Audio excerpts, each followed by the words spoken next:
స్తోత్రం స్తోత్రం స్తోత్రం స్తోత్రం స్తోత్రం స్తోత్రం స్తోత్రం స్తోత్రం. మరి ఈరోజు పెళ్లి రోజులు, పుట్టినరోజు జరుపుకున్న బిడ్డలను దేవుడు ఆశీర్వదించినట్లుగా స్తోత్రం చెబుదాం. స్తోత్రం స్తోత్రం స్తోత్రం స్తోత్రం స్తోత్రం స్తోత్రం. అలాగే సేవకులను బట్టి, పరిచర్యలను బట్టి, మరి ఆ ప్రాంతంలో ఉంటున్నటువంటి సంఘాలను బట్టి, ఈరోజు జరుగుతున్న కూటాలను బట్టి నిండు మనసుతో స్తోత్రం చెబుదాం. స్తోత్రం స్తోత్రం స్తోత్రం స్తోత్రం స్తోత్రం స్తోత్రం. మరి దేవుడు నూతన మరి కాలాన్ని, వర్షకాలాన్ని కూడా రాబోతుంది. దేవుడు మనకు దయచేస్తున్నాడు. మంచి వర్షాలు కురిగినట్లుగా. అలాగే గడిచిన ఎండలు, భయంకర ఎండలు ఇంకా కొన్ని రోజులు ఉన్నాయండి. మరి ఈ కొన్ని రోజుల్లో కూడా దేవుడు మనల్ని కాచి కాపాడి మరి మంచి ఎండల్లో, భయంకరమైన గట్టి ఎండల్లో కూడా దేవుడు మనల్ని కాపాడాడు. ఎలాంటి వడదెబ్బ, ఎలాంటి మరి ఎండ దెబ్బలు తగలకుండా కాచి కాపాడిన యేసయ్యకు నిండు మనసుతో స్తోత్రం చెబుదాం. స్తోత్రం స్తోత్రం స్తోత్రం స్తోత్రమయ్యా, స్తోత్రం స్తోత్రం స్తోత్రం స్తోత్రం స్తోత్రం స్తోత్రం. అలా యేసయ్య కృపా పరిచర్యను బట్టి, ఆ మందిరాన్ని, సంఘాన్ని బట్టి, అలాగే ఈ పరిచర్యలు సేవ చేస్తున్నట్టు మమ్మలను బట్టి, సహకరిస్తున్న ప్రియులను బట్టి నిండు మనసుతో స్తోత్రం చెబుదాం. స్తోత్రం స్తోత్రం స్తోత్రం స్తోత్రం. అనేక చోట్ల మరి పరిచర్య మరి జరుగునట్లుగా సేవకులను కూడా మరి మేము తయారు చేయాలి. మరి సేవకుల విషయంలో కూడా ఒకరిద్దరు సేవకుల విషయంలో కూడా దేవుడు సహాయం చేయనట్లుగా మా ఈ పరిచర్యలో పరిచారకులను, సేవకులను మరి కొందరిని దేవుడు లేవనెత్తున్నట్లుగా స్తోత్రం చెబుదాం. స్తోత్రం స్తోత్రం స్తోత్రం స్తోత్రం స్తోత్రం స్తోత్రం.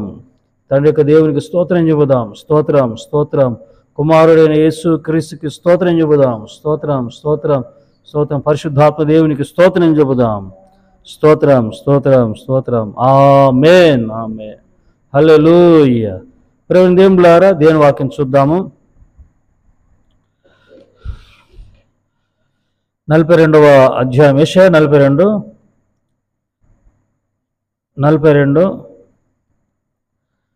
క్షమించాలి, పెద్ద మనసుతో క్షమించండి. కీర్తనలు 21:7 చరణం. కీర్తనలు 21:7 చరణం. ఏలైనగా రాజు యెహోవాయందు నమ్మిక ఉంచుచున్నాడు, సర్వోన్నతుని కృపచేత అతడు కదలకుండా నిలుచును. మరలా చదువుతాను. ఏలైనగా రాజు యెహోవాయందు నమ్మిక ఉంచి ఉన్నాడు, సర్వోన్నతుని కృపచేత అతడు కదలకుండా నిలుచును. Praise the Lord. హల్లెలూయా. ఎలా నిలుస్తాడంటండి? యెహోవా యందు నమ్మిక ఉంచాడు, యెహోవా కృపచేత కదలకుండా నిలిచియున్నాడు. స్తోత్రం చెప్పండి. హల్లెలూయా. మరి మేము 2 రోజుల క్రితము మరి వివాహానికి వెళ్ళిన రోజే భయంకరమైన వర్షము అంత ఈ ప్రభావం అన్నమాట. ఏంటి మరి రేపు ఉదయమే వివాహం కదా పరిస్థితి ఏంటని మరి సేవకుడు నేను ఫోన్ చేస్తే, అయ్యా ఓకే, అంతా ఓకే. మరి అక్కడ ఊర్లో అయితే భయంకరమైన వర్షం. పెళ్ళి ముందు మేమైతే సేవకులుగా దేవుని యందు విశ్వాసం ఉంచి ప్రార్థన చేసాం. ప్రభా, వివాహం గొప్ప జరగాలి, మీరు జరిగిస్తారు అని విశ్వాసంతో ప్రార్థన చేసాం, నమ్మి ప్రార్థన చేసాం. మరి ఆ ముందు రోజు వర్షం, భయంకరమైన వర్షం. మరుసటి రోజు ఎలాంటి వర్షం లేదు. మధ్యాహ్నం పెళ్లి తంతు జరుగుతూ ఉంది. మధ్యాహ్నం కాస్త మబ్బు పట్టేసింది అనమాట. ఆ మబ్బులు వచ్చేసాయి. పక్కకున్న సేవకుడు కొంచెం తేడాగా ఉంది వాతావరణము, చల్లగా ఉన్నా కూడా మరి ఉక్కపోతగా ఉంది, వర్షం దంచుకొట్టుద్ది పాస్టర్ గారు అని అన్నాడు పక్కనున్న పాస్టర్ గారు. నేను కూడా కంగారు పడ్డ, మనసులో ప్రార్థన స్తుతిస్తూ పడకూడదు, పడితే ఇబ్బంది అవుతుంది అని మరి ప్రభు ప్రార్థన చేశాను. స్తుతించడం కానీ ప్రభు ప్రార్థన చేశాను. మరి ఆ రోజంతా ఎలాంటి వర్షము లేదు. Praise the Lord. హల్లెలూయా. మరుసటి రోజు మేము ప్రయాణమై బయలుదేరే ముందు 4:30, 5 భయంకరమైన మా కళ్ళెదుటి నుండి ఓ తీరంలా వస్తుందన్నమాట. తీరం అంటే ఒక తరంగంలా వస్తూ ఉంది మబ్బు భయంకరంగా. ఏం కొట్టేసిందండి వర్షం, దంచి కొట్టింది. పెళ్ళికి ముందు రోజు ఉంది, పెళ్లి తర్వాత వర్షాలు ఉన్నాయి. యెహోవా యందు రాజు యెహోవా యందు నమ్మిక ఉంచాడు.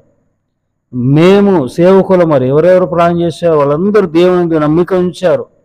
యెహోవా కృప చేత అతడు పడిపోకుండా కదండి, కదలకుండా నిలిచి ఉన్నాడు. ఆ రోజు సేవకులుగా మేము ప్రభువుని స్తుతించాం.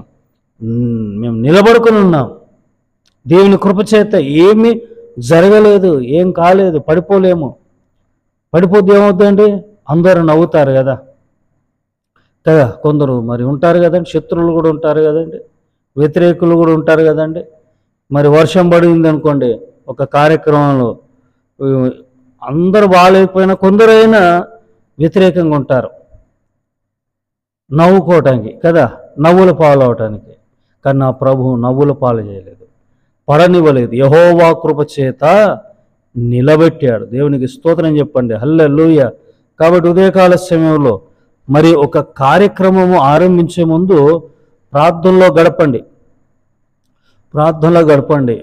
దేవుడు సహాయం చేస్తాడు. దేవునికి స్తోత్రం. దేవుని కృప ఈరోజంతా మీకు తోడైండునగాక. ఆమేన్. చిన్న ప్రార్థన అండి. పరిశుద్ధుడా మహోన్నతుడగు తండ్రి, మీ పాదాల వందనాలు నాయన. మరి వాక్యమైన ప్రియులను దీవించండి. నీ యందు రాజు యెహోవా యందు నమ్మికించి ఉన్నాడు.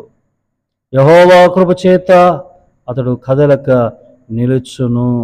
అవును ప్రభువానికి నీ కృప చేతనే మా జీవితంలో ఇదిగో పడిపోకుండా మేము ఉంటున్నాం. నీ కృపే మమ్మల్ని నిలబెడుతుంది. మీ కృపే. అందుబట్టి నీ స్తుతిస్తూ యేసు నామమున ప్రార్థించి వేడుకుంటున్నాను పరమ తండ్రి. ఆమేన్. త్రియేక దేవుని కృప, తండ్రి కుమార పరిశుద్ధాత్ముడు సదా మీ అందరికీ తోడయ్యుండునుగాక. ఆమేన్. God bless you all. May God bless our India. Praise the Lord. Praise.